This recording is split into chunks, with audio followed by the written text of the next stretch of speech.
Europe 1, il est 8h33. C'est l'heure de la revue de presse. Natacha Polony. Bonjour Natacha. Bonjour Thomas, bonjour Julie, bonjour à tous. Ce matin, une de vos journaux. Alors on cherche les variantes. La Dépêche du Midi, Fillon Juppé, viril mais correct. L'Ardennais, ferme mais courtois. Le Télégramme, un duel sous tension. La Provence, un débat en droite ligne, 20 minutes, droite au but. Et le Figaro, soulagé. Après la polémique, l'apaisement. Enfin, Libération traite le débat de la primaire selon son prisme. Poutine, faiseur de roi. Et puis, il y a l'humanité. Viol conjugal, le silence et la honte. Et elle aussi. Adèle Exarchopoulos, Monica Bellucci et Ina Modja en une. L'Hebdo nous dit, elles font la France d'aujourd'hui et se mobilisent pour les réfugiés. Nous venons toutes d'ailleurs. Le débat, pour commencer. Visiblement, le Figaro a adoré. La primaire retrouve sa sérénité, nous dit le journal. Et puis alors, le Parisien classique, c'est au jeu des différences, dans l'exercice du pouvoir, sur la sécurité sociale. Mais en fait, c'est sur le site Causeur qu'il faut aller, là où le blogueur David Dégouille écrit sa déception dans un article intitulé « Misère du journalisme politique ». Lui, le fan de foot, dit son agacement de voir un débat politique transformé en match de Coupe du Monde, avec visite dans les vestiaires avant le coup d'envoi et commentaires de supporters. Retour plateau, écrit-il, on refait le match, mais manque Eugène Sacomano. On se demande si tous ces gens sont conscients du ridicule de leur mise en scène. La moitié du journal télévisé, pour un débat qui concerne 4 millions de personnes, alors que 41 millions d'électeurs ont dédaigné cette primaire dimanche dernier. Ils vont faire quoi lorsque ce sera la vraie finale de la vraie élection présidentielle en mai prochain? Accompagner les joueurs dans leur échauffement, les interroger depuis leur salle de bain?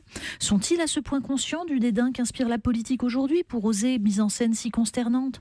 Le journalisme politique, écrit David Dégouille, et le journalisme sportif ont aujourd'hui complètement fusionné. Alors sur le fond, ce débat, bien comme les autres fois, on a eu Vladimir Poutine, on a eu les postes de fonctionnaires supprimés. Mais l'Europe, le Brexit, les conflits d'intérêts à répétition au sein de la Commission, pas un mot. Le rétablissement d'un rapport équilibré avec l'Allemagne, rien. La pression migratoire venue de Syrie, mais surtout d'Afrique, via la Libye, qu'ils ont tous deux accepté de déstabiliser, silence.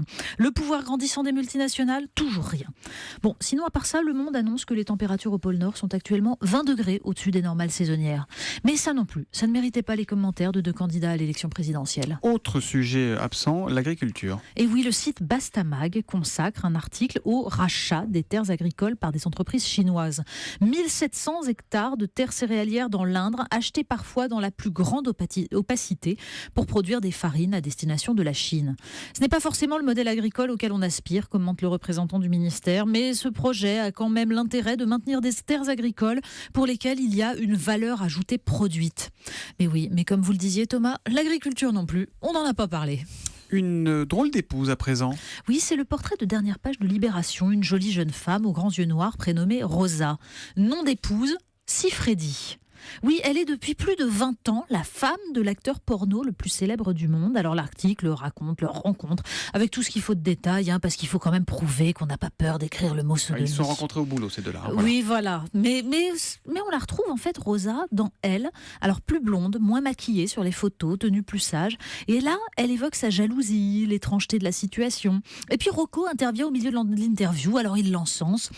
On n'est pas un vrai homme, dit-il, quand on a tous les jours des filles différentes. Les 5000 femmes te laissent de l'espérance, mais c'est virtuel. Merci Rocco.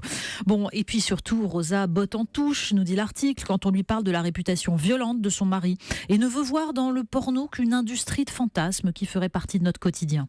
Industrie, c'est bien le mot. Et pas sûr que Rocco ait donné aux innombrables adolescents qui l'ont vu une image très digne du corps, des femmes ou du désir. On va au ski ? Oui, allons au ski, bientôt les sports d'hiver. Et selon Aujourd'hui en France, même plus besoin de vérifier qu'il y a de la neige. Oui, la station de Tignes envisage de construire une piste couverte. En gros, on skie dans un couloir de métro incliné.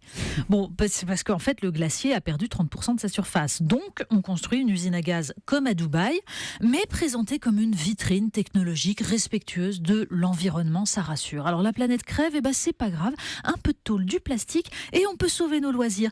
Ça aussi, ça vaudrait un débat. Ouais, je rappelle ce que vous disiez un tout petit peu plus tôt. Les températures au pôle Nord sont actuellement 20 degrés au-dessus des normales saisonnières. Merci beaucoup Natacha Polony, à lundi.